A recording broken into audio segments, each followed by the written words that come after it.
Bonjour à toutes et à tous et bienvenue dans le 37e numéro de la Gazette du Maine, le podcast de Stephen King France qui vous résume l'actualité de Stephen King. Je suis Émilie et je suis très heureuse de vous emmener avec moi en balade dans le Maine pour vous conter les nouvelles informations depuis le 20 avril.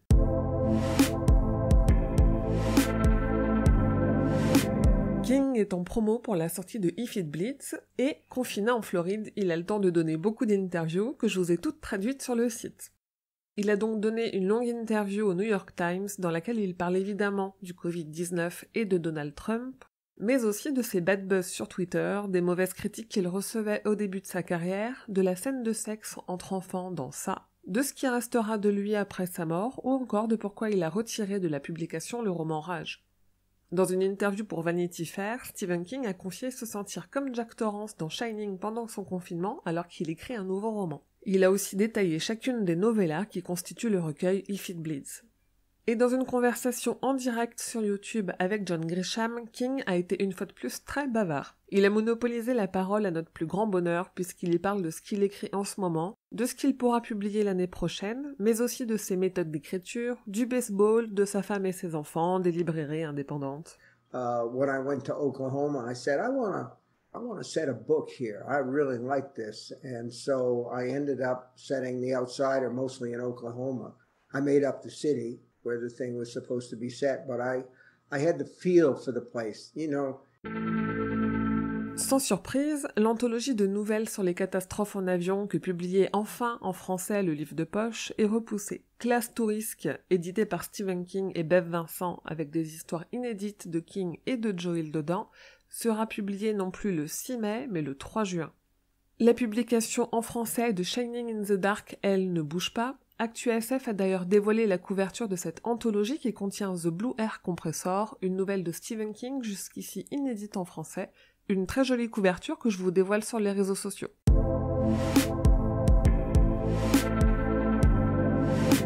Il y a 3 ans, John Campopiano a fait un reportage sur Cimetière, le film de Mary Lambert d'après le roman de Stephen King.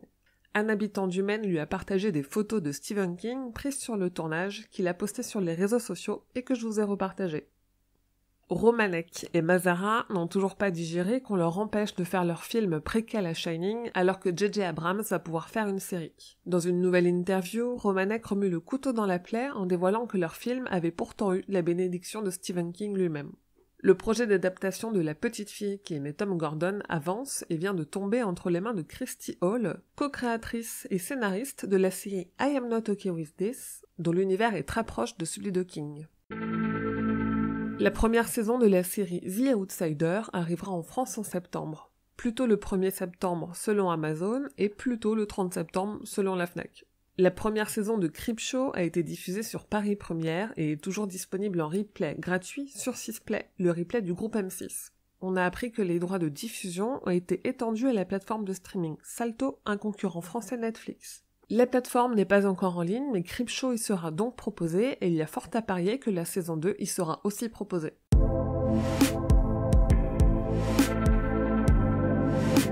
Saviez-vous que Stephen King a écrit le script d'un épisode de la série X-Files? On vous dévoile tout dans le nouvel hors-série du roi Stephen à écouter sur toutes les plateformes de podcast.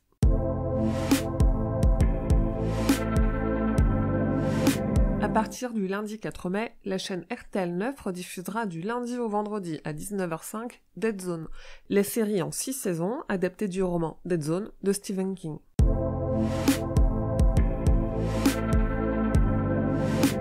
Et voilà, c'est tout pour la Gazette numéro 37. Rendez-vous dans quelques semaines, peut-être 2, peut-être 3, je ne suis pas sûre, pour le prochain numéro. Pour m'aider à faire grandir la Gazette du Maine et Stephen King France, n'hésitez pas à en parler autour de vous, à mettre des étoiles et des commentaires sur votre application de podcast. Et si le porte-monnaie vous en dit, à me donner quelques pièces sur mon Tipeee. Mais surtout, vous pouvez suivre Stephen King France sur les réseaux sociaux et trouver du monde avec qui discuter, sur Instagram, Twitter, Facebook, il y a la page, mais il y a aussi un groupe. On a un serveur Discord aussi, il suffit juste de chercher Stephen King France ou de venir directement me demander sur Twitter. Et comme toujours, rendez-vous sur le site stephenkingfrance.fr dans l'article de cette Gazette numéro 37 pour avoir plus de détails sur toutes les infos dont je viens de vous parler. La Gazette du Maine est un podcast du label Podcut. Je rappelle que chez Podcut, il y a 23 podcasts en tout, dont 2 sur Stephen King, et je vous invite fortement à aller les écouter. On y parle santé, whisky, cinéma, séries, musique, mais aussi bière, hockey sur glace. Il y en a pour tout le monde, c'est de très bonne qualité, alors n'hésitez pas à aller découvrir les copains et copines du label sur podcut.studio. Je vous dis merci et à bientôt, fidèles auditeurs et auditrices, que vos journées soient longues et vos nuits plaisantes.